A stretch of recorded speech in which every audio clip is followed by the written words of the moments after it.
Hey, what is up, everybody? I hope everybody had a good Thanksgiving. I certainly had an awesome Thanksgiving. I had a lot of turkey, a lot of laughs with the family, and it really reminded me of the things that I'm thankful for, so I hope you guys did too. And I know I didn't make the What I Am Thankful For video. I usually make that every Thanksgiving. I just didn't get around to it this year because I was really busy anyways, and I just really put a lot of thought into it. It's like, I'd mainly just say the same things anyways, so it really would just kind of be a rehash, and I really just didn't really feel like putting forth the effort in making it this year. I know that makes me sound like a dick, but I really don't care. So, now that I got that out of the way, let me get to the video that you guys came here, clicked on to watch. It's what's better, Raw or Smackdown? And I guess I'm going to be doing two of these this week, because I missed it last week. Because last week was a busy week. Let me explain what was going on. So, obviously, after Survivor Series, I stayed up and I was trying to catch up on NXT, which I still plan on doing that. I tried catching up on NXT, yeah, I tried catching up on NXT. I was trying to get to TakeOver Toronto, which I did not, which I apologize for. So, yeah, I apologize for that. So, I, really do. I just didn't get to it. So then what ended up happening was I was just tired. I didn't go to bed all night. So I ended up coming home, and I really just didn't really feel like sitting down watching Raw after watching Survivor Series and a bunch of NXTs. I was looking at wrestling pretty much, you know, all night. I was like, you know what, I really don't want to watch wrestling tonight, so I'm going to pass on it. And I felt, even if I wanted to, I just slept anyways. I just completely crashed and fell asleep, so it wasn't going to work out for me. And then Tuesday, I was just dealing with the situation. I was pissed off, so I really didn't feel like it. Wednesday, I just didn't get around to it, same thing. I actually don't know why I didn't get around to it Wednesday, now that I think about it. Thursday was Thanksgiving, and I didn't really have time. Friday, it was Black Friday. I didn't go out shopping or anything, but I was hanging out with the family and everything. And then Saturday, which was yesterday, and going into today, I've been having some technical issues with my mic on my webcam. The webcam itself I can deal with, but what would happen is I would record videos, and then halfway through, my mic would mute, so you wouldn't be able to hear me talk at all, and it was going on all the time. I was trying to do test videos. I think I finally got it working because I just did a video which you can check out. It's going to be called the Wrestling Roundtable, I think it's called, that I do with one of my friends, and I'll post and the YouTube channel with one of my friends. You can check it out. Make sure to check out the YouTube channel itself. It's called James Hebert, so make sure you check that out. And but yeah, so I'm here to do it now.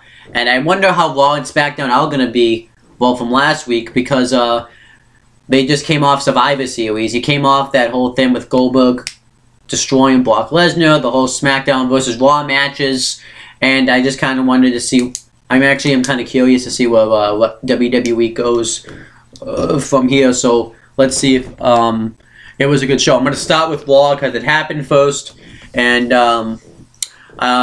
the date, Raw took place on November 21st, 2016, so let's see which one's better this week. Okay, so we have the Raw pre-show, and we had Scott Stanford, Jerry the King Lawler, Lita, and Booker T on the panel. And Bayley was backstage, and she was talking about how she was happy that she was able to represent Raw and help Team Raw win, but she said that Charlotte showed her true colors because she showed that right after the match it's just back to business, and she said that she's going to be doing the same thing because she is now gunning for Charlotte's Raw's Women's Championship. And then Mick Foley got interviewed, and he talked about the the Survivor Series matches. He talked about Sheamus and Cesaro being a tag team, and he talked about the whole thing with Brock Lesnar and Goldberg, how Goldberg like squashed him. Which if you guys have seen on Facebook and on on videos and things. You know, I'm not a fan of that booking decision. And yeah, and he talked about a little bit about his Christmas stuff, so I thought he was really good. And then Sheamus gets interviewed, and he talks about how he's really happy that Team Raw ended up being Team SmackDown's tag teams. And he says that he could have destroyed all Team SmackDown's tag teams by himself, and Cesaro comes up and kind of says it sarcastically, but Sheamus like, oh, Cesaro just admitted it. So then afterwards, and so then Sheamus leaves. I thought that actually this was pretty entertaining. And then Cedric Alexander and Alicia Fox are backstage, and Cedric Alexander's hitting on her, saying that all of you in Team Raw did really well, and she said especially everybody looked good, especially you. And then she said, and then she wishes him luck in his match. And then Aria Daivari comes up and because he says, well, because the joke was that she didn't remember his name, and he talks crap to her, and he said something in Arab to Cedric Alexander, and Cedric Alexander's like, I don't know what he said, but I'm pretty sure he just said good luck, and then that was it. I really didn't care for this segment because this Cedric Alexander is really talented, and they're making it seem like that, and they're just putting him in joke segments. They're not using him to his potential. But overall, I thought the pre-show was pretty good. Now I'm gonna watch the actual show itself. It actually doesn't look like that bad of a show. We have a Raw Tag Team Championship match between the New Day versus Cesaro and Sheamus. I can't wait to see that match. And what else do we have on the show? I think that's about it. I can't really think of anything else, but I can't wait. I mean, they have good matches together, so I can't wait to see them. Okay, so now we have Raw itself. We had the commentary team of Byron Saxton, Michael Cole, and Corey Graves. And to open up the show, Goldberg comes out to cut a promo, and he thanks everybody for letting him be, you know, for letting him wanted to give back to the business, and he thanks his wife for always being there for him and putting up through his hard-ass times because he knows that he can. He thanks his son for wanting to be a better person, and he talks about how, but then there's a time when you have that one last match, pretty much, where it can't last forever, he says. But he says, but after he walked to the back for his match, Stephanie McMahon came up, and she said, you're right, you did have one last spear left in you. You did have one last jackhammer left in you. And you did have one last ass-kicking left in you. But do you have one last title one left in you? And Goldberg says that he does. And Stephanie McMahon, he says that Stephanie... Hold on. He says that Stephanie McMahon told him that the road to the title is through the Royal Rumble. And at this point, people were starting to chant, you screwed bread at him, because they were in Toronto. And like we talked about before, I think I said this before, Toronto doesn't forget, because Goldberg is pretty much the one that ended Bret Hart's career. But then Goldberg says that he's going to be in the Royal Rumble match, and then that was the end of the promo. So luckily he didn't get too nuclear. And then that was it. I thought it was a pretty good segment. He just came in. Goldberg just came in, said what he needed to say, and it was a good promo, and it was right to the chase. And it's going to be pretty awesome that Goldberg's going to be in the Royal Rumble match. The one good thing that did come out of Goldberg squashing Lesnar, I'll admit, is the fact that you actually can believe that Goldberg's a legitimate threat now. But I don't think it would be nice if I think Goldberg should win the Rumble in a way because he destroyed Brock Lesnar like that. But I think that I think it's not going to happen. I think what's going to happen is he'll be in the Rumble, he'll look really dominant, and Brock Lesnar's going to come out. Either he'll be in the match or he'll just come out randomly and eliminate Goldberg and just beat the crap out of him, and that will kind of lead to the third match going into WrestleMania where Brock Lesnar goes over. So, yeah. That's what I think is going to happen. But overall, this was a good segment. And then they had like and they announced that next is going to be the WWE Raw Tag Team Championship match. And it shows Cesaro, Sheamus, and the New Day all about to get into it and fight. So I thought that was nice. And yeah, let's watch the tag team title match now. Alright, so we get the first real match on the show. It was Kofi Kingston and Big E with Xavier Woods ringside, and they were defending the WWE Raw Tag Team Championships against Sheamus and Cesaro. And before the match, the New Day come out and cut a promo talking about how they led Team Raw to victory. And they said even though that they were the first guys out, captains are able to mold their teams. So I like that they said that. And they talk about how that they are the longest reigning WWE World Tag Team Champions of all time, and how they still haven't broken a record. They still haven't broken Demolition's record. And Kofi Kingston actually has a funny line where he says, and Demolition's record's going to get demolished. It wasn't really like a funny line, but everybody booed him when he said it. So it sounded like they were kind of talking like they were heel. And they kind of acted like heels in this match. I'll explain what I mean by that in a second. And pretty much in the beginning, Sheamus and Cesaro just dominate Big E and Kofi. They've just, there was one spot actually where Kofi goes for a sunset flip on Cesaro, but Sheamus had made the tag, so he didn't know Sheamus was the legal man, and Sheamus pulls him out of the ring and tosses him right into the steel post. I thought that was a good spot. And then Sheamus pretty much just beats the crap out of Kofi, and he goes to hit a suplex on him, but Kofi ends up landing on his feet. Sheamus goes to hit him, Kofi ducks, and he accidentally hits Cesaro, and then Kofi gets the hot tag on Big E. He starts going off on Sheamus, and then eventually you know, Big E just really takes it to Sheamus, and then Kofi Kingston gets tagged in, and it's down to Kofi and Cesaro. Cesaro hits the uppercuts in the corner a bunch of times, and then Cesaro and then Kofi gets the upper hand up. And Kofi had went to go off the top rope and hit a crossbody. Cesaro counted into a tilt-a-whirl backbreaker, which I thought looked sick, and Kofi kicked out of it. Kofi hits an SOS, Cesaro kicks out of that, and then Kofi hits a drop kick and a boom drop on Cesaro, and Cesaro kicked out. Kofi went for the Trouble in Paradise. Well, actually, Cesaro had hit the swing a bunch of times.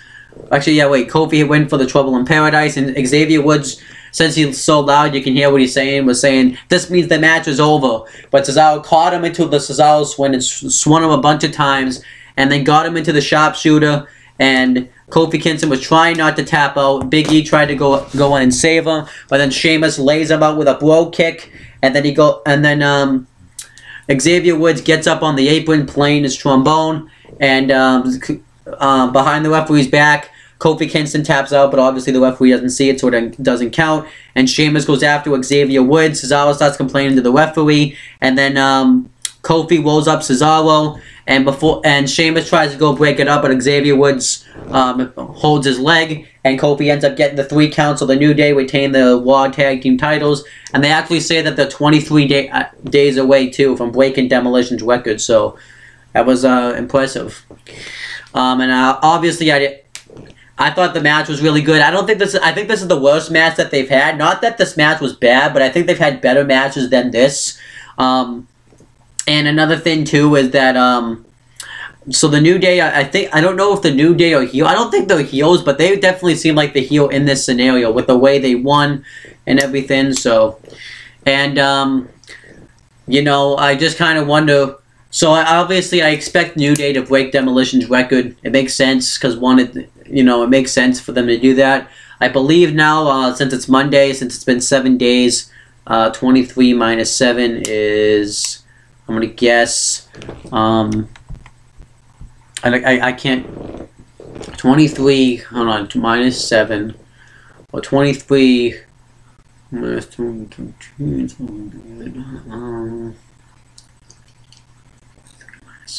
23 minus 5 is, 23 minus 3 is 20, and then minus another 3 is 17. So I guess now those 16 days away from breaking the record. So that's, I think they're gonna break the record. It's only 16 days, It really would make it would be like, what was the point of keeping the titles on them this long if they weren't going to break the record?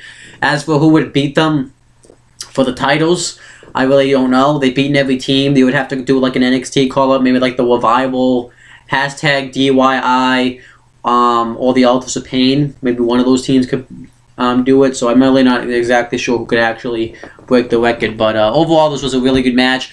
And then backstage, Chris Jericho gets interviewed, and he gets asked about how he feels about Team Raw losing. And Chris Jericho says that Team Raw fell apart because the list of Jericho was destroyed. And he talks about how he keeps his deepest, darkest thought, how he keeps his deepest secrets on the list. And he said that there was one person to blame, and he's going to invite him out to the highlight reel tonight. So I expect it to be Kevin Owens. There's going to be some sort of big confrontation between them. I can't wait to see what happens with that. But overall, I thought this part of the show was quite good. Okay, so the next segment is Enzo Amore's backstage. And apparently, he got locked out of his locker room. I guess Big Cass locked him out as a joke. And he was naked. And he's like, yeah, I ain't gonna walk out naked or you're gonna get your ass kicked pretty much. So then he has to walk around, and he bumps into the Shining Stars, and they offer him a special resort. He's like, well, you're gonna have to take a picture of this. And then he walks into Titus O'Neil, and Titus O'Neil says, man, don't put some damn clothes on, man. And then Enzo Amore's like, no one better be taking any pictures, because then this will be trending. And then he runs into Lana, and he says, how you doing? And by the way, they didn't show his dick or anything like that. It was all blurred out, but it was, you know. And then Lana acts like she's flattered by it, and then Rusev comes up and says, why are you naked in front of my girlfriend? And then Big Cass comes up and says that Enzo was locked out of his locker room, and Enzo says it was your fault, by the way. And then Rusev says, why don't you go put some clothes on and I'll crush you in the ring. And then he covers Lana's eyes, and Big Cass goes to get him some clothes, and Enzo says, oh, what do we got here, a couple haters? And he says, but please, go get me some clothes. Like, what? This was fun! This was, like, Attitude Era stuff in a way because of that. And I don't know what made them come up with this, but I thought this was kind of funny, but like weird at the same time. And the way that Enzo sold it was awesome. And then afterwards, and the way Corey Graves acted afterwards was awesome too. And then Stephanie McMahon and Mick Foley are backstage, and they're really happy that Raw went 3 for 5 in their matches last night. However, and Big Foley's like, were you really serious about fighting the 5 superstars? And she says, no, but there is going to be some ramifications. So I wonder what those ramifications are going to be. Then Sami Zayn comes in, and Mick Foley says, look, it really meant a lot to me that that I was a huge inspiration for you. And he says, but you didn't win. And he says that you're a huge, he even says, like, I'm a huge fan of yours, but you didn't win the Intercontinental Championship home. And he says, well, no one's more disappointed about that than I am. And Mick Foley says, well, there has to be ramifications for failure. So tonight I'm putting you in a match with Braun Strowman. And he says, okay. And Mick Foley acted like he didn't want to do this, like Stephanie McMahon forced him to do this. So because when he goes to high five, it's like a reluctant high five. And it's like, I really didn't like this segment. I originally was a fan of Mick Foley and Stephanie McMahon being together as a GM and a commissioner, but it doesn't really seem like it's working now. Like, it seems like the dynamics are off. The fact that they're all friendly, and when they do backstage segment, they're so hokey and corny. It's just, I really don't like it. And I don't like the way Sami Zayn is like, the way he acts during these segments. Like, he's like afraid to speak up. Like, in NXT. Like, in my opinion, I think what he should have said was, he should have said, you act like this is a punishment, but I'm going to prove you on it, and I'm going to come out fighting or something like that. Like, it's just, I really don't like the way Sami Zayn looked here. It just was bad. But overall, the Enzo Amore thing was funny, and, the backstage segment was just bad. Alright, so now we have Cedric Alexander versus Arya Daivari. And Daivari gets on the mic and he talks about how people say that because they're in Canada, so people say that Canada is supposed to be better than the United States, but I look around and it's just as bad. Well, I mean, as the United States, pretty much. It's just the same. And before the match starts, Cedric Alexander tries to put Daivari into an armbar, but he fights out of it. And overall, this was actually, and then the match eventually starts. And overall, this was a solid match. I thought it was good. There was this one spot where Alexander tried to go up off the top rope and hit the springboard, but Daivari caught him, and he ended up and tripped him off the ropes, and he ended up landing on the top rope really hard, and then he hit it like a spinning clothesline. I thought that looked cool, but eventually Cedric Alexander wins with the lumbar, and then yeah, that was it. Cedric Alexander wins, and I thought overall it was a good match, so nothing really to complain about there. Alright, so now we get this next segment, and this next segment was awesome. So Chris Jericho comes out, and he talks about how there's only one person to blame for the for Team Smackdown beating Team Raw in a huge upset, and he says that person is, and then Kevin Owens comes out, and he says that there is one person to blame for that loss. And he says that, do you mind if I use the Jerotron 5000? And then Jericho says it's actually the Jerotron 65,000. Well, 6,500 actually. And I want to mention too that when Owens came out, you knew shit was about to go down because of what happened, where he destroyed the list. And Owens says, okay, when did it get upgraded? And Jericho's like, you were there when it got upgraded. And he's like, oh, well, can I say the catchphrase? And he's like, sure. And he says, monkeys, hey, monkeys in the truck, pull up the picture. So he pulls up a picture of Jericho about to get Styles classed by AJ Styles. And he says that this was about to happen to you. But then he says that Kevin Owens sacrificed himself. He plays the second picture. For Chris Jericho, and hit Styles with the list to protect Chris Jericho. And Jericho then says, you use this list nothing more than a weapon. This isn't a weapon. That has my deepest, darkest thoughts. And he says, then Owen says, who cares? And then Jericho really gets pissed off. His eyes get wide open, and he says, I care, Kevin. And then Owen says, this sacrifice really meant nothing because while you were scrambling around trying to get those papers, monkeys play the second picture, you got RKO'd by Randy Orton. So my sacrifice really was all for nothing. I sacrificed myself on the team because I'm your best friend. And Chris Jericho then says, you really aren't my best friend. And I don't even know if we're really friends, really. And then Jericho talks about how he always has to take the beatings for Kevin Owens. He's always the one being RKO'd. He's always the one being pedigreed. He's always the one getting speared. And you just sit down all the time and watch. And then Jericho says, I know the one person to blame for the reason Team Raw lost. And then they say, you want me to say it? He's like, yeah, say it. And then Jericho says, I don't think I am going to say it. And then Owens is like, no, you're going to say it because I know the one person to blame. And then they both stop talking for a minute, and you think they're going to say each other, but then they both at the same time say Roman Reigns. I thought that was great. I thought this whole segment was great. Because when they said that, I was like, troll, they got me. So then Kevin Owens talks about how when you were about to get Styles class, all Roman Reigns did was he sat down there with his sweat and his conditioner and was just going to let you get Styles Clash. Same thing goes to Seth Rollins. They're both the reasons why they're both the reason why Team Raw lost. And then Seth Rollins comes out and says that what happened happened. It's all in the past.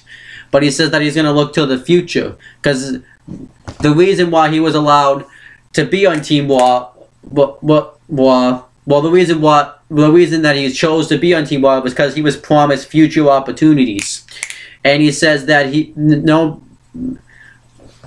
nothing's more like the future.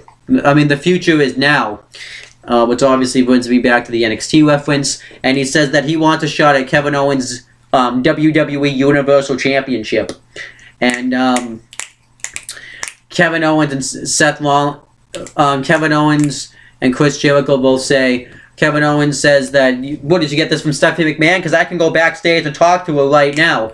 And then Chris Jericho says that you are a liar. This is, you're a stupid idiot, and what you're saying is invalid.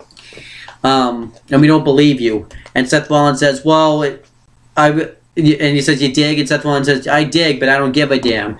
And then he attacks Jericho, but Jericho beat the crap out of him. And then Roman Reigns comes out, and he helps,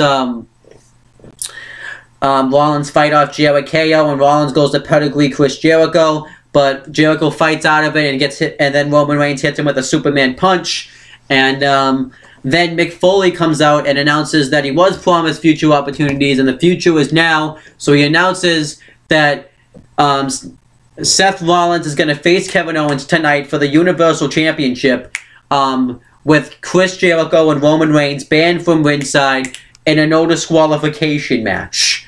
So obviously I loved this segment. I thought this was great. I thought Jericho really stole the show with the way they were acting towards each other. And they really did a good job, I think, because we know what's going to happen eventually. We thought it was going to happen right here, but I really thought that they were going to finally break up Jericho here, and they were going to launch off into a Chris Jericho-Kevin Owens feud. But maybe they're saving that maybe for the Rumble. I don't see them pushing it off to WrestleMania. I think I could see them doing it at the Rumble, where Kevin Owens is feuding with Chris Jericho, and I would be all down with that. And I thought they followed it up really well. It made sense for Rollins to get this title shot because they had promised him future opportunities. And I'm glad they addressed that because I thought they were just going to forget about it. And I like that they made this no DQ match for the Universal title. I will say this, though. Whether Rollins wins or loses, which I assume he's just going to lose. He needs to get away from the Universal title. He's had enough shots at it, and it's time for him to do other things. It's going to get stale seeing Rollins and Owens fight week after week and pay-per-view after pay-per-view. I think they could get away with it, maybe doing it one more time, because they do change the stipulation every time. First time was a regular match, the next time was a Hell in a Cell. So the fact that they're having it be no DQ freshens it up a little bit, so I was fine with this. But this segment was fantastic. Alright, so next match was Rusev with Lana versus Enzo Amore with Big Cass. Nothing really to this match. Enzo and Cass come out doing the big shtick, and they talk about how Enzo says that if Lana really wanted to see his dick, all he had to do was hack his phone, and just like everybody in your country does. And Big Cass says that if Enzo Amore, he doesn't blame Rusev for being pissed at seeing Enzo naked, but we would react the same way if we saw you naked. I thought that was really funny. And then pretty much, then they do the whole thing. We only got one word to describe you, and that is S. And there's only one word to describe you, and I'm going to spell it out for you. S-A-W-F-T.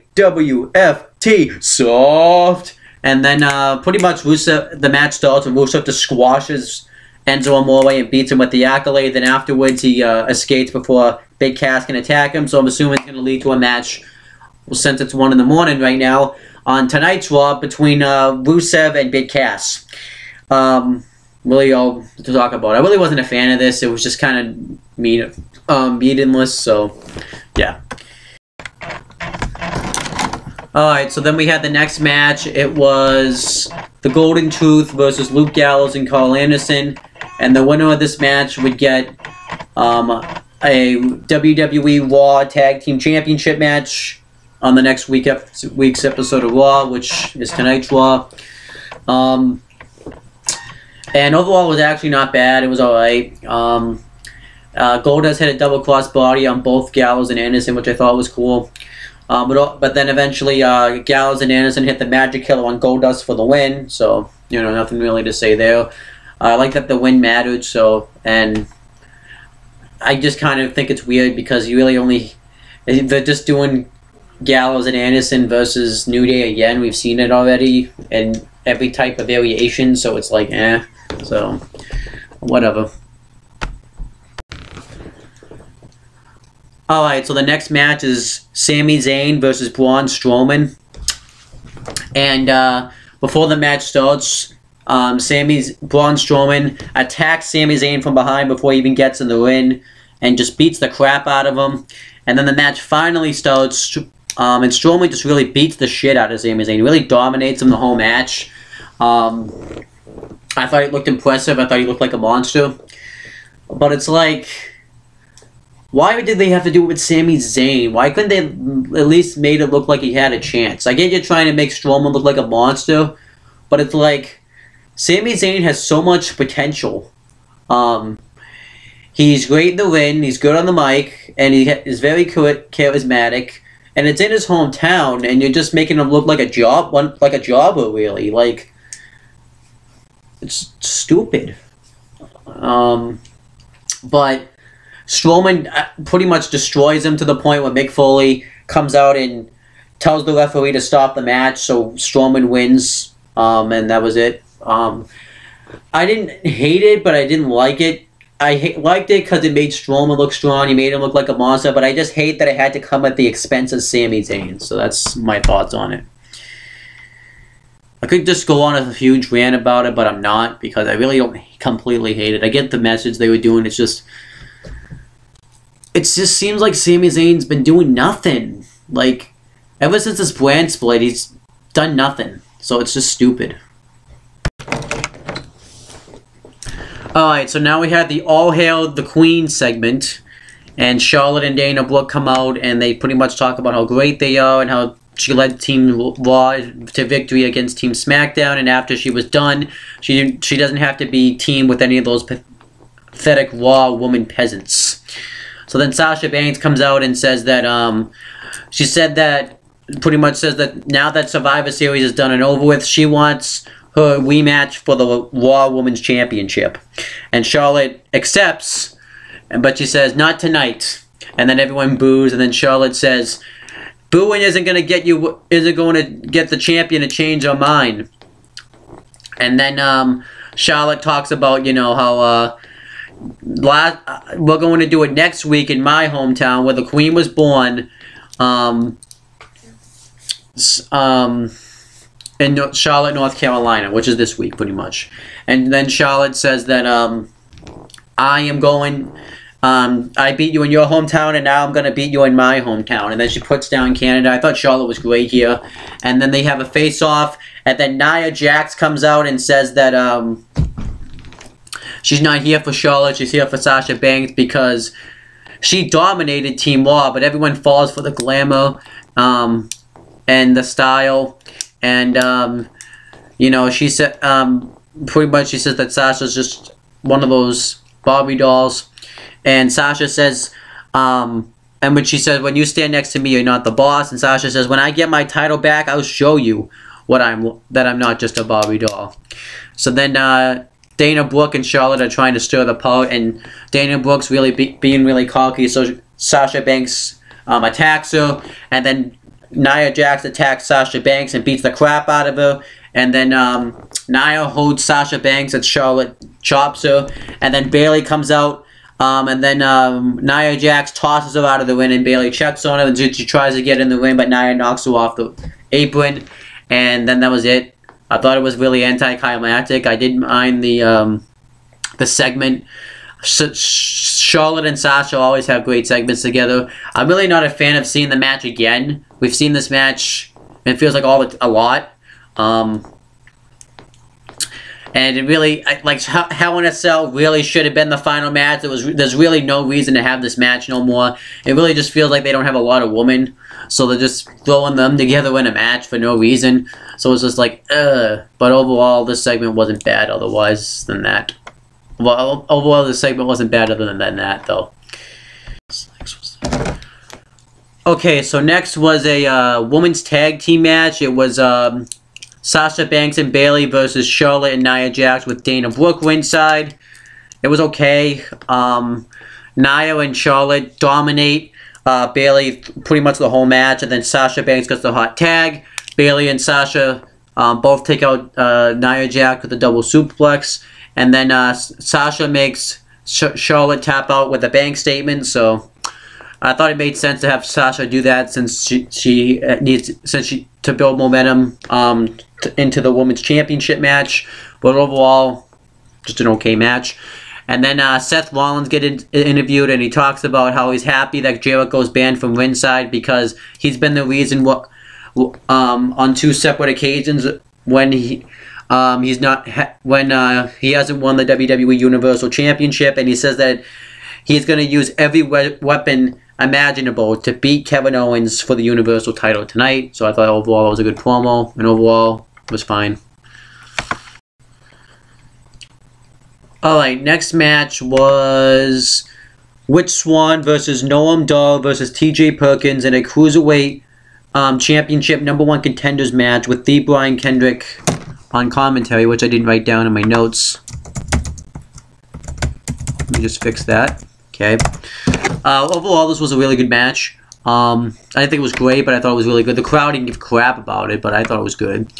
I'm trying to think of like good spots. When TJ Perkins hit the wicked kick to the head, I thought that was good. When TJ Perkins got Noam Dar into the not Noam Dar, Rich Swann into the submission move, and then he ended up hitting a roll up on Noam Dar. I thought that looked cool. When TJ Perkins went for the kick to the head, went for the I forget what it's called, but and Noam Dar counted into an ankle lock. When TJ Perkins got the knee bar in on Rich Swann, and Noam Dar broke it up, but eventually the finish comes when TJ Perkins gets the knee bar in on Noam Dar, but then Rich Swann hits the 450 splash coming out of the corner, and a kick to the head for the win. So he's the #1 contender, and he's going to get his title shot on the premiere episode of 205. So I think that's good.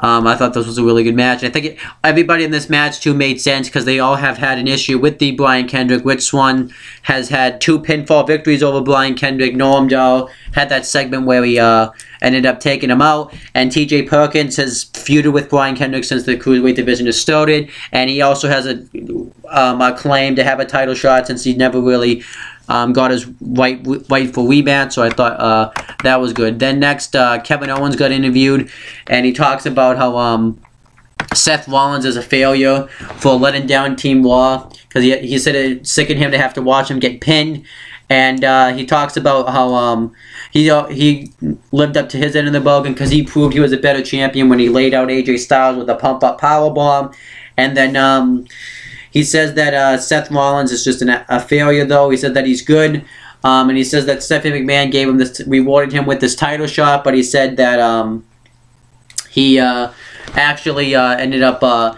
it's actually going to be a punishment for the beating that he's going to give to Seth Rollins, and then he thinks that this is Renee Young. He's like, hey, you're not Renee, get out of here, stranger, because I forget who this was, but I thought it was funny. So overall, I thought this stuff was pretty good. Alright, so now we have the main event. It's the no disqualification match for the Universal Championship. Universal Champion Kevin Owens versus Seth Rollins. And this was a great main event. The match starts off with Owens immediately trying to go for a weapon. He tries to go for a table, but Rollins drop kicks him through the ropes. Puts him back in the ring, hits a high knee on him, tries to cover him. Owens kicks out. Then Owens teases going for the pump-up for the package pile driver, but again, they get me every time with that, so it doesn't happen. And but he ends up hitting like the version of it where he just throws the guy over, and Rollins kicks out, and then during commercial, which what I didn't like about this match was a lot of it took place. A lot of like the big spots took place during commercial. I didn't really like that. Owens had grabbed out a couple of chairs, and Owens DDT'd Rollins on one of the onto a steel chair, but Rollins kicked out of it.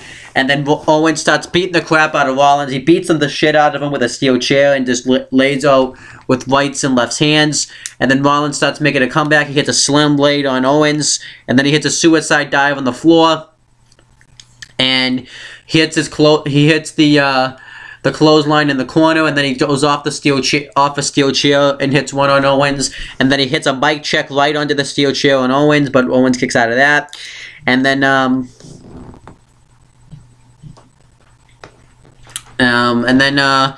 Owens and Rollins and Owens really start going at it, and they had a couple of good spots where Owens put Rollins through a table, and then he hit the cannonball on the outside while Rollins was against the barricade. And then Seth Rollins and Owens continue fighting, and Rollins goes for a frog blast. Owens moves out of the way, and then Owens hits the cannonball on Rollins at the corner while there's a chair in front of his face, but Rollins kicked out of it.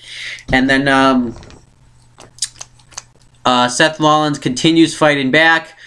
He grabs a table and pretty much beats the crap out of Owens. He grabs a table and goes to put him through a table.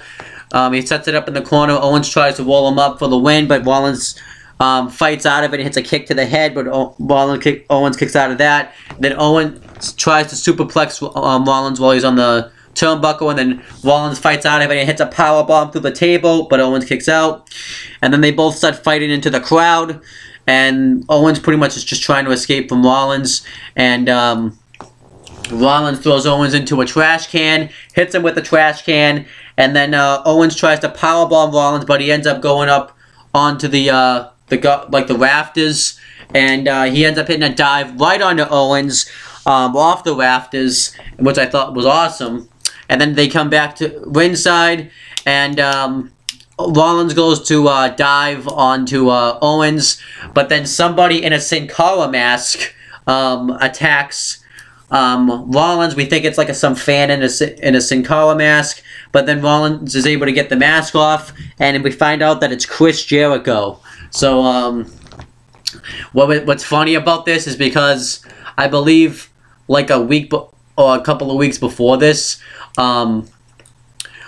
Jericho and Sin Cara got into like a fight, like a legitimate fight on a bus. And I thought it was funny that he was wearing Sin Cara's mask. I thought that was kind of like a big fuck you to Sin Cara, while the big troll on each other. So then, but then Jericho tries to go off the barricade and hit Rollins, but Rollins counters into a pedigree, and then Owens hits a super kick and a power bomb on the apron and gets the victory.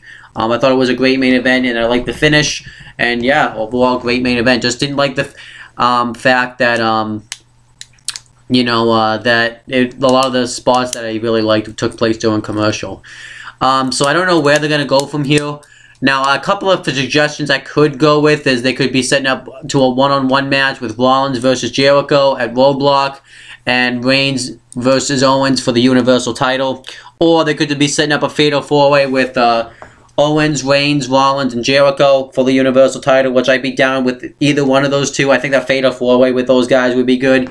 But after Roadblock, at least, Rollins has to get out of the Universal title picture and start doing other things. And I think he'll end up going into the Royal Rumble match and probably try to win the title, and then he'll kind of be done with it for a while. So we'll have to wait and see, though. But overall, a great main event. So overall, I thought Raw was actually a pretty good show. Actually, I'd say a really good show. I give it like an 8 out of 10. I actually liked a lot of the stuff on this show. I liked Goldberg's opening promo. I thought that was awesome. I liked the tag team title match. And the stuff with Jericho and Owens was really good on the highlight reel. Enzo Amore running around naked was funny. The cruiserweights were good in this show. I thought Cedric Alexander and Daivari had a good match, and the triple threat match was really good. I really did. What else did I like?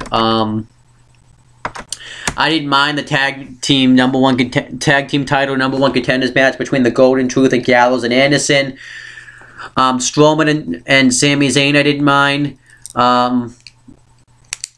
The women I thought were pretty good this week, and the main event was really good. So overall, I thought Raw was a really good show. I definitely think it had its moments where it was down. Like, I really didn't care for that Rusev Enzo Amore match. I didn't care for I wasn't like I definitely think it had its moments where it was boring. Like the Divas even the women's match really wasn't that great. The Golden Truth Gallows and Anderson match wasn't that great. Like, I didn't think the match was really bad, but it just wasn't that great. I didn't mind the Stroman stuff, like the stuff they did with Braun Strowman and Sami Zayn, but like I said, I hate that Sami Zayn had to kind of fall victim to put over Braun Strowman. I think he's more talented than that. The whole backstage segment with Mick Foley and Seth McMahon wasn't good. And the fact, and yeah, there was definitely some low points. So, but I definitely don't think it takes away from the show. I thought it was a good solid 8 out of 10 show. So let's see if Smackdown can beat Raw. Okay, so now we have Smackdown Live for November 22nd, 2016. Now, I haven't seen any of the show yet, but I know a couple of things that are going to happen. I do question how they're going to build up the whole Ambrose Styles TLC match, and now what's going to happen now that pretty much Ambrose kind of turned on Raw by joining forces with Rollins and Reigns as members of the Shield. I hear, and I kind of want to see what they do with that. I can't wait to see, and they're having a tag team turmoil match to decide the #1 contenders to the SmackDown Tag Team Championships. That should be good. So SmackDown has promised, so we're going to have to wait and see. I'm going to go watch the pre-show, and then I'm going to do the same thing I did before Raw, where I watch the show, and then after every segment, I come on here and give my thoughts on it. So, yeah. Okay, so on to the pre-show, and we had the same people on the panel as always, well, as we had for Raw anyways. And then the first thing that happens is The Miz got interviewed, and he talks about how he's asking for where Daniel Bryan is, because he's upset that Daniel Bryan hasn't been very supportive of him. How Mick Foley supported Sami Zayn when he was going for the Intercontinental Championship, and he also supported Dolph Ziggler. But The Miz got nothing when he was asked. When he asked him who he wanted to win the Intercontinental Championship match, he waited till The Miz left, and you know, then he pretty much talks about how his Intercontinental Championship reign turning towards now at day 5. So I thought he was pretty good there. And he talks about too how he's been the best in on SmackDown. He's the one that improved in ratings. So yeah. So then Daniel Bryan got interviewed. This is similar to what they did with the Mick Foley video, with the Mick Foley interview earlier. And he talks about you know, how he's happy that SmackDown Live won the men's match, and Jerry the King, and he gets asked like why he didn't go congratulate The Miz, and he said that he was happy that The Miz won in the Intercontinental Championship stayed on SmackDown, but he feels like with the way that Miz has been winning his matches, he didn't really want to congratulate him. And then Jerry the King Lawler asks him why he's so against The Miz. You know, he's great. And Daniel Bryan, I forget the answer that he said. And Lita asks, why don't you just trade The Miz, the people that you don't want to deal with? Like, trade people like The Miz, trade people like Baron Corbin. And he says, well, he can't just do whatever he wants, because if he wanted to trade The Miz or Baron Corbin, he would have traded them for somebody like Cesaro, Sami Zayn, or Neville. And there's actually, that reminded me, I was going to say this during the Cesaro match on Raw. It reminded me that there was a poster there of the WWE when they went to Cesaro's hometown, Switzerland, and he didn't even make the poster. He was upset about it, and then Daniel Bryan tweeted back, if you were on SmackDown, this wouldn't happen. I thought that was great. And then Booker T asked him very aggressively too why he put Shane McMahon in the match, knowing the repercussions in the ring. Why not put like a new up-and-coming superstar? And then Daniel Bryan says, looking back, it was probably a bad idea, even though that SmackDown won. But he saw how beat up Shane McMahon got. He said that he thought since he went and fought The Undertaker at WrestleMania in a Hell in a Cell match that he could pull off this match. and he said that what tore him up the most was seeing his wife and his children crushed, that he got destroyed. And then Lita asked him what repercussions are going to be happening for Baron Corbin since he cost SmackDown the Cruiserweight division. And Daniel Bryan says he's upset. And he actually I feel like he was kind of legit here. He said he's upset about it, but he feels like it's a robbery to the Cruiserweights because the Cruiserweights were crammed on the 3rd hour of Raw after everybody's had to watch NXT TakeOver Toronto, Survivor Series. And he says that was not a good beneficial spot for the Cruiserweights to be in. So it's not just going to hurt me, it's going to hurt the Cruiserweights. Because he said they would be better off on SmackDown. So I thought that was actually a good point. And then that was about it. I thought Daniel Bryan was really well.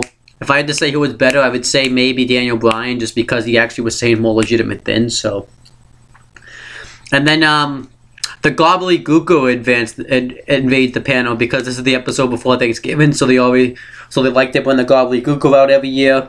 And they were just about to talk about the tag team turmoil match, and then the gobbledygooker just arrived. It was really weird, but I mean, obviously, I was never a fan of the gobbledygooker.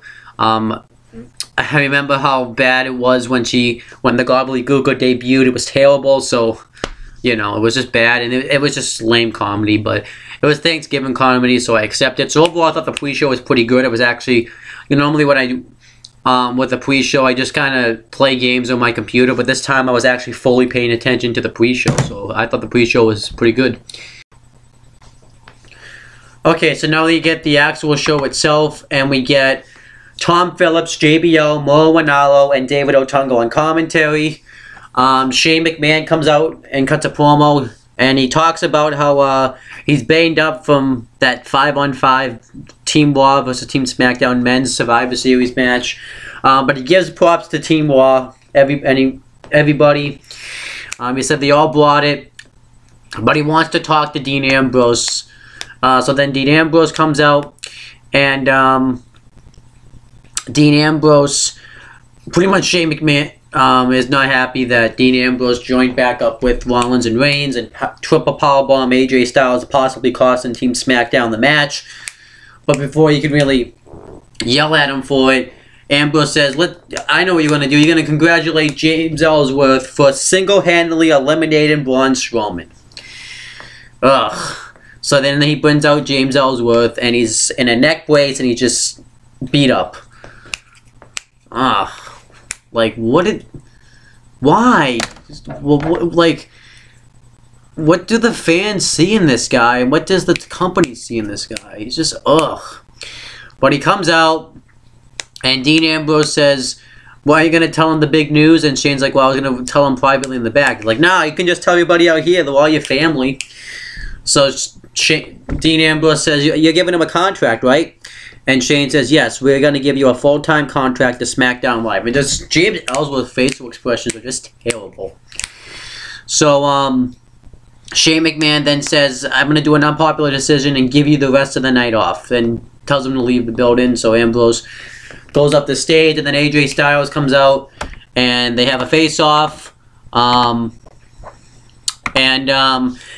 Styles says that this used to be the land of the opportunity, but now this is the land of undeserving, because he talks about how James Ellsworth did nothing. Well, he says first that Dean Ambrose should be kicked off SmackDown Live, and not have to and stripped of his #1 contendership to face him for the WWE World Championship because of what Ambrose did to him at TLC, not at Survivor Series, and he says that James Ellsworth doesn't deserve an opportunity, a contract in WWE. He says that Styles had to fight and scratch for it, and Ellsworth is pretty much being handed it. So he says Ellsworth could earn the opportunity by facing me, and since I have a TLC match coming up, I want a warm-up match, and I want this match to be a ladder match. And Shane McMahon says you don't have to do this, and James Ellsworth says, I want to prove myself or something like that, and since I've already beaten you twice, AJ, if I want this to be all or nothing. So if I win, I want a future WWE World Championship match. So Shane McMahon makes the match official, and then AJ Styles is all happy about this, and afterwards Ambush just pops up behind him. I didn't think the segment was that bad. It was an alright segment, but it's just James Ellsworth and just kind of the way Ambrose was acting was more of that goofy comedy stuff that I'm not a fan of. So overall, it was just So, yeah, that's how I feel about it. And then The Miz and Maurice are backstage, and they were having a photo shoot session, and Daniel Bryan comes up and says, your time's almost up. Or something like you're all done. He's like, why is my time up? Are we gonna have a Miz given? Are you gonna give praise thanks to me for keeping the Intercontinental Championship on Smackdown? And Daniel Bryan says that it was a disgrace the way he beat Sami Zayn. He was actually embarrassed Smackdown. But then Miz says, well, I won, didn't I? But then and then Daniel Bryan says, well, you want to have Miz given? Well, then we're going to. I put it all on the line by getting the Intercontinental Championship, but then Baron Corbin screwed me out of the Cruiserweights, so we're going to have an Intercontinental Championship match between you and Kalisto tonight. And Miz is upset about it, but Daniel Bryan says, don't protest too much because the match is next. And then the photo guy is taking a picture of it, and when Miz walks away, Daniel Bryan says, can I get a copy of that? Which I thought was pretty funny. So overall, SmackDown hasn't been that bad of a show so far. Alright, so I don't even know where to begin with this part of the show. So, I guess I'll start. We had an Intercontinental Championship match. Intercontinental Champion The Miz with Maurice ringside versus Kalisto. An alright match. Could have been better. There was one spot where Kalisto was going up on the top rope. And he was like taking forever. And all of a sudden the camera just cuts over to the crowd. And I was like, why did the camera just do that? I don't know. I thought it was like a fuck up. It could have been a fuck up. I don't know. And then Kalisto like took forever going to go off the top rope, and then all of a sudden you see Baron Corbin come out, and I don't know if he missed his cue or what, but he was out there, and I'm not like this took like a while too, and then Miz beats Kalisto with a skull crushing finale. So I hated the finish because of that spot. I feel like something was fucked up there. And then afterwards, afterwards Baron Corbin lays out Kalisto with the end of days. And then The Miz is celebrated, and then you see Dolph Ziggler come up and lay out The Miz with a super kick. And I was just thinking, yeah, this feud's still continuing. This feud's been going on since I believe September, August-ish. And this should have been over by when Ziggler had won the title from Miz at No Mercy. So then, just when you think it can't get any worse, you see Daniel Bryan and Shane McMahon backstage. And Daniel Bryan and Shane think that it was chaotic. So Daniel Bryan says, I'm going to go fix this. So then Alexa Bliss comes in and says, look, I'm too busy to deal with this right now. And so then he says, but Shane isn't. So then he takes off, and Alexa Bliss says, when am I going to get my SmackDown Women's Championship rematch? Because Daniel Bryan had promised me a rematch, and Becky Lynch comes in and says, you'll get your rematch, and you'll get it at TLC. And then they start bickering at each other, and then Natalya comes up blowing the whistle. And I don't mean that how you think, blowing the whistle, that dirty way. I mean, an actual whistle. And then Natalya says stop fighting because there was one person's fault that there was one reason why the Team SmackDown's woman couldn't beat Team Raw's woman, and that was because of Becky Lynch, because she was afraid of the fact. She was jealous of the fact that Alexa Bliss is going to beat her for that woman's title. And then they start bickering. So then Shane McMahon says, you're all to blame. And it would have helped if we could have had a team captain who we still don't know, don't have any evidence about who attacked Nikki Bella. Okay. So then Shane McMahon says, if you want to prove yourself tonight, Natalya, why didn't you wrestle Becky Lynch tonight? So then she leaves. Natalya says a quote from Titanic, and Becky halfway through, Alexa Bliss is like, okay, I can't deal with this. And then when Natalya leaves, Becky Lynch says, isn't that from? And then Dean Ambrose comes up and says Titanic, and he has pizza with him. And Shane's like, really? And Dean's like, oh yeah, here's a slice of pizza. And then Shane says, you're supposed to leave. I want you out of here. And Dean says, well, okay, I had plans with the guys in the pizza place anyways. And he's like, do you want a slice of, do you want any pizza? And he's like, no. And then he's like, okay, I'm just gonna go. And then Becky Lynch says, I guess I'm gonna give a pizza. I'm going to take a pizza from Alexa Bliss or something. And then Dean, she says, get it? And Dean's like, I thought that was funny. And then that was it. This was like watching a circus show right here. I didn't know what the fuck was going on. It was fucking weird. Like, I didn't know what the fuck was going on. I thought the Intercontinental, it was just, yeah. It was just kind of like, it was pretty much like a circus show. I thought Dean Ambrose was very well. But, yeah. It was just weird. So, yeah. Alright, so, next, Baron Corbin's backstage, and Daniel Bryan comes up and it says, it's one thing to make a name for yourself, but you're not seeing the bigger picture. And Baron Corbin says that he is seeing the bigger picture. It's him. It's his future. He is the bigger picture. And Daniel Bryan says, no, you're not at this moment. You need to learn that your actions after costing, SmackDown, the Cruiserweight division, and Kalisto, the Intercontinental Championship, you need to learn that your actions have consequences. So tonight you're going to go one-on-one with one of my friends, Kane. So I thought that was fine. And then we had the tag team turmoil match where the winners would become #1 contenders to the SmackDown Tag Team Championships at TLC. And first it started out with the Hype Bros and the Ascension, who got jobber entrances. And the Ascension just attacked the Hype Bros. They completely lay out Mojo Rawley, and they dominate Zack Ryder for a while. And then eventually Mojo Rawley takes out Connor, and the Hype Bros hit the Hype Rider and Victor for the win. So I thought that was good. Actually, there was this funny thing on commentary doing this where Mauro Ranallo was doing all the talking, and JBL said, Mauro, let me and David do some talking. You haven't let us talk that much. I thought that was a good line.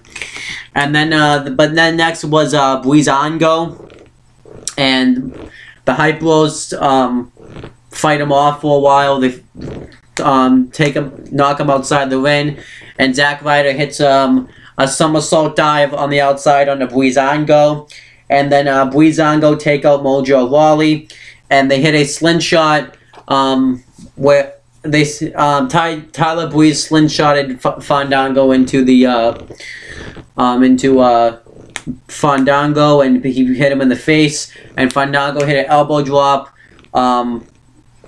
while Tyler Breeze had his, while he was on Tyler Breeze's back, and got the victory.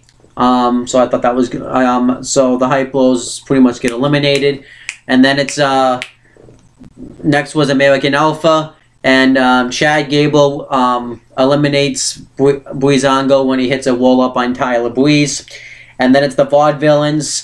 And I hated this because the Vaudevillains just completely get eliminated right off the bat by American Alpha. I really don't remember how. I hated that because the Vaudevillains are actually a really good tag team, and they're just being jobbed out right now by WWE. I really hate that. And then it's the Usos, and the Usos. This really was a #1 contenders match between American Alpha and the Usos, because they really were the ones. It should have just been them in the #1 contenders match. And they go for a while. The Usos dominate Jason Jordan for a long time. And they just completely stop picking him apart until eventually Chad Gable gets the hot tag and he starts going off on everybody. And eventually he tries to go on the outside. He tries to go after one of the Usos, but he gets tossed into the steel post.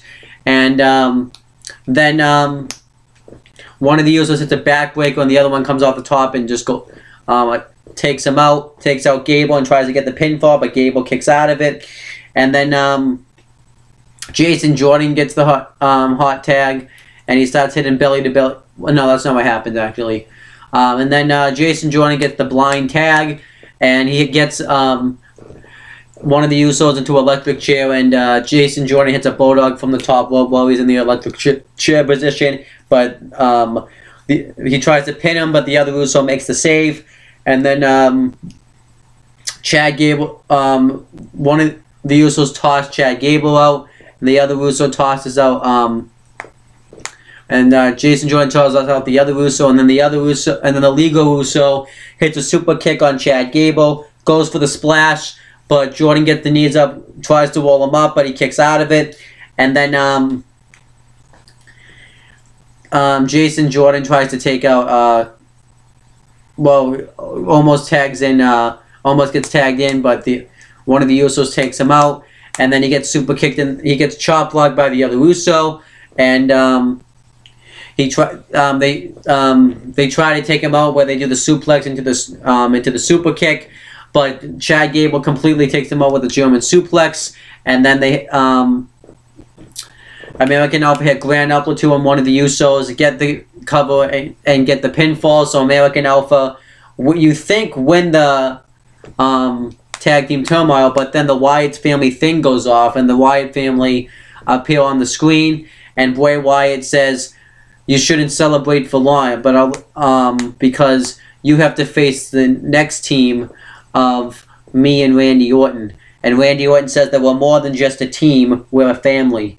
And Bray Wyatt says, "We're gonna let you rest for now. We're gonna let you rest for now, but next week you're in for we're going to brutalize you," or something like that. So I'm assuming that Bray Wyatt and Randy Orton are gonna be the ones that face Beauty and the Man Beast for the SmackDown tag titles. So I think it would make sense. So I think that's the direction they're gonna go, and maybe put the SmackDown tag titles on Orton and Wyatt, because one, it would be nice if Wyatt could finally get a championship in the WWE after 3 years of being in the company, and it would kind of validate Orton, Jordan, the Wyatt family. And then what happened next? James Ellsworth and Daniel Bryan are backstage, and Daniel Bryan tells James Ellsworth that he doesn't have to do this, but James Ellsworth says that he wants to do this because he's a fighting spirit, pretty much. It was like, and it made me vomit in my mouth.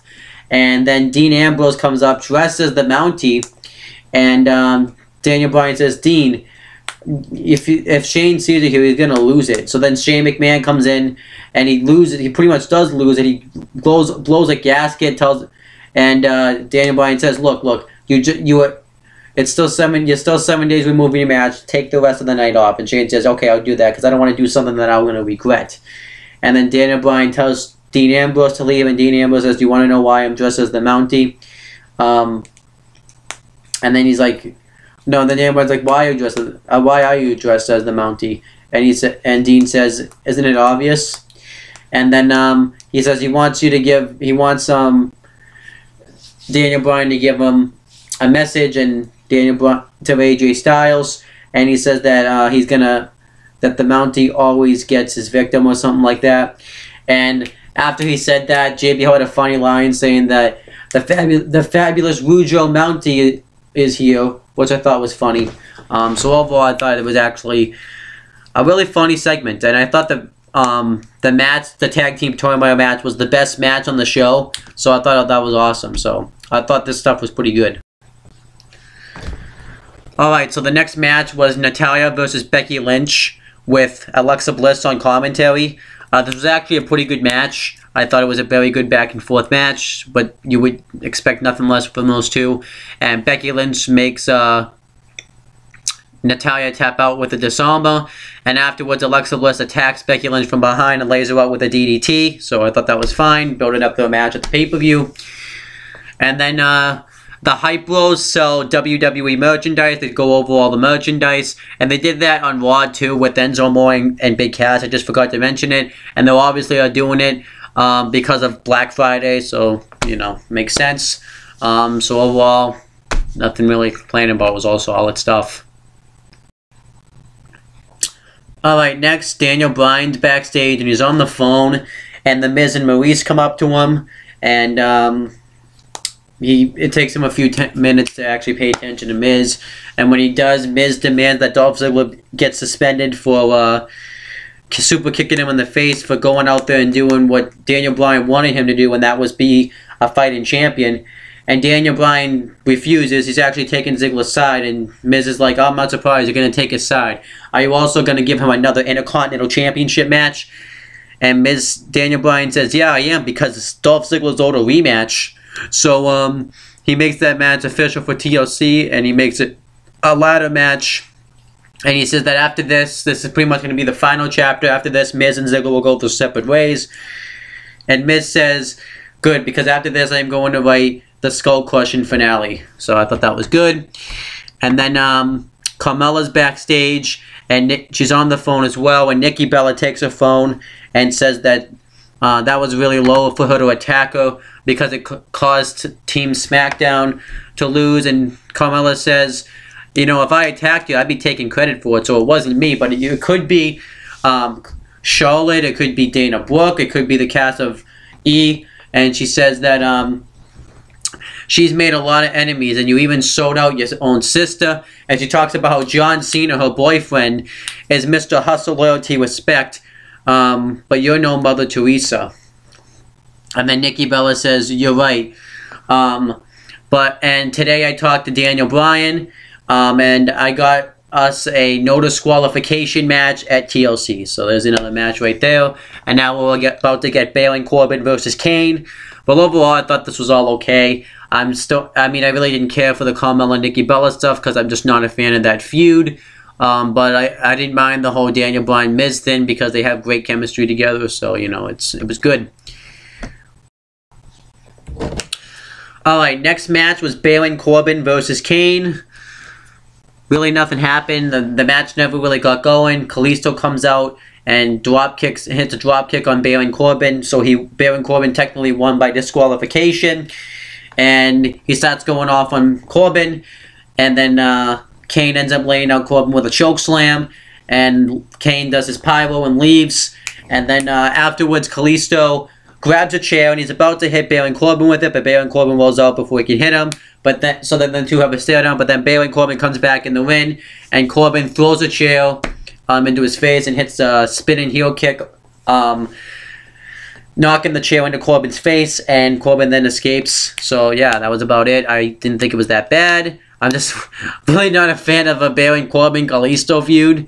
It's just not interested. It's just why are they having a feud? You know, it really doesn't make any sense, but overall, it wasn't bad. Alright, so then we got the main event, and I can't believe what I'm about to say. So, it's James Ellsworth versus AJ Styles in a ladder match, and if James Ellsworth wins, he gets a contract on Smackdown and a WWE World Championship match whenever he wants. I don't think it's whenever he wants, but he gets a future WWE World Championship match. So pretty much AJ Styles destroys him throughout much of the match, really. And he's about to climb the ladder and get the contract. But then Dean motherfucking Ambrose comes out. And he's dressed up in a hockey uniform. And I think Ambrose has been great all night. So, and he beats up AJ Styles, throws him out of the ring. He tries to get Ellsworth to get the contract, but he's too out of it. So then Styles lays him out with a phenomenal forearm. And then he tries to climb the ladder, get the contract, but Ellsworth tips over the ladder. And then he tries to get the contract. Styles tries to get back in the win, and then Ellsworth hits a no-chin music on Styles and wins the match and celebrates. And he was crying. This is dog shit. So you're pretty much having a job of beat your world champion. Beat AJ motherfucking Styles, the guy that beat John Cena twice, one time clean at the middle of the ring. Beat Dean Ambrose, a former WWE champion. He's beating Chris Jericho. And he's losing to James fucking Ellsworth, a fucking jobber. What's the appeal behind James Ellsworth? He's nothing more than a fucking jobber. It's dumb. It's stupid. Ugh. And then you have fucking AJ Styles losing to him. In fact, he lost to a guy pretty much that was injured, who got thrown off the stage at Survivor Series. It was dumb. Now the fact that he's possibly going to get a WWE World Championship match, and I have a feeling that if the WWE puts the fucking WWE World Championship on James motherfucking Ellsworth, that's just going to be a spit in the face to that title. A title that legends like Stone Cold Steve Austin, Bret Hart, The Rock, Undertaker, Edge, AJ Styles, John Cena, Roman Reigns, Triple H, Shawn Michaels, Bruno Sammartino, Hulk Hogan, Kevin Nash. I could go on and on for days. Have all held that title, and if you give it to James motherfucking Ellsworth, it would be a fucking shame. And they better not fucking do something like that. This was shit. It was all shit. I mean, the one time the WWE...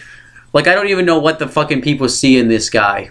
The one time the WWE is actually listening to the fans is with this fucking guy, not with Damian Sandow, Daniel Bryan, Cody Rhodes.